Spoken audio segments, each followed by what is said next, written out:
Hey guys, welcome to a falling James Devlog. I know this is part 1, but the real first devlog was a pretty short one, so I decided to name it part 0. And for those of you who have already watched it, yes, I know it's been a while since I uploaded that video, but I'm back now. That being said, I picked this up again the other month, and I've made a lot of progress. I'm really excited to see where this game goes from here. The first thing I had to do was locate where the code had ended up over the past year. I had reset my computer multiple times since then, and I apparently hadn't uploaded it to GitHub for safekeeping. Luckily, my friend Cyric had an old game file for it still, so he sent it over for me to decompile. I managed to get all the code back, but there were some slight issues. I'm still not sure if it was an issue with the decompilation, Cyric messing with the code, or just the state the game was in when I sent him the files. But either way, I obtained the code once again. I began rewriting the existing code to be better and easier to work with. I don't want to go through this for too long since I already did this in the previous devlog, so I'll skip most of it. The only stuff I remember changing from the original was making the player fall faster over time to make it more difficult, changing the size of the screen to be taller so it isn't so square, and adding Discord rich presence support so that it says you're playing Falling James when you have Discord open. After that, I ended up with the game in pretty much the same state that it began in, but this time with a much better codebase and no more of those weird bugs that existed in the original file that I got. The next thing I decided to do was work on a new obstacle. It was getting a little plain with only the minecart track one. What I went with was a bunch of rocks falling from above, down past the player. Once I had finished getting it working, I loved it. It really improved the game from what it was before because it added some variety to the obstacles. If anyone had tried the old version of Falling James, you would have noticed that if you changed the window size at all, it would become very broken. It was because I never accounted for the different window sizes. This time I decided to learn how to fix this and not leave it alone. Working on handling this properly was interesting and a big pain. I had to rethink how positioning worked completely.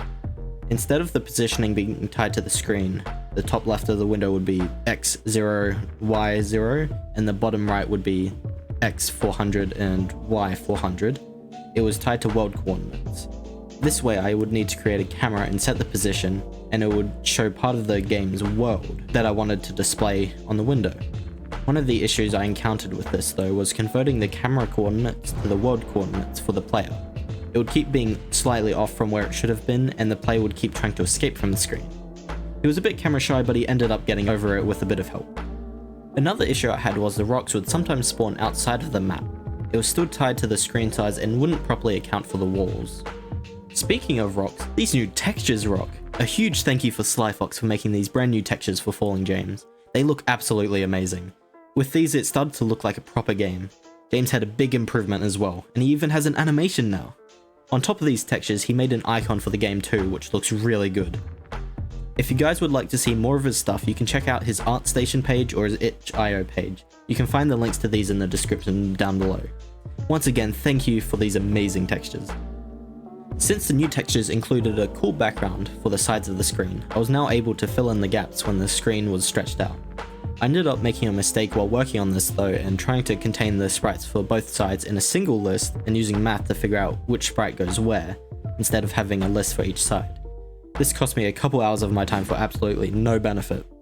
It would keep leaving large gaps when resizing, and being a little off from where they should actually appear. I ended up doing this the simpler way of just using a list for each side in the end. While working on that, I noticed that while actively resizing the game window, that the game seemed to slightly speed up, which was weird. I thought it might have been some weird illusion because everything was changing size, so I asked around and most people thought the same, but a couple thought that it looked like it was being sped up as well. I decided to do some of my own testing to figure this out.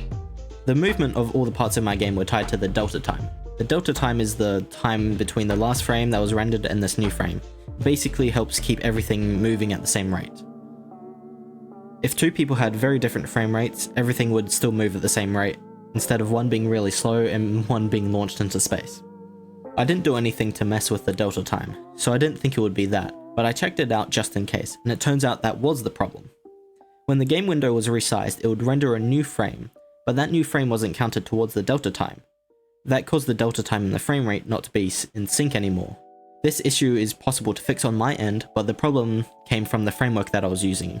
I reported it to them, and libgdx is currently waiting to have the fix pushed into the code.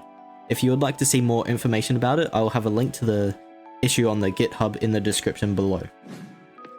While it was an issue on their end, it would have been pretty easy to overlook. A lot of games don't work in a way that make it noticeable, and people don't tend to play games while resizing the window. I hope you guys have enjoyed this devlog for Falling James. I'm sorry that it took over a year to finally get this video done, but I'm back now. Also, once again, a big thanks to SlyFox for the brand new textures, they look great. And thank you Sirik for the help with the shaders and providing the old code that I had lost. As I mentioned in the last devlog, the game is available for download on the itch.io page for it, which is in the description down under. It is still nowhere near finished or even 2 stables, so any feedback or ideas for it would be greatly appreciated. Anyway, I hope you enjoy this devlog and thanks for watching. Is your fridge running? If it is, you better catch it.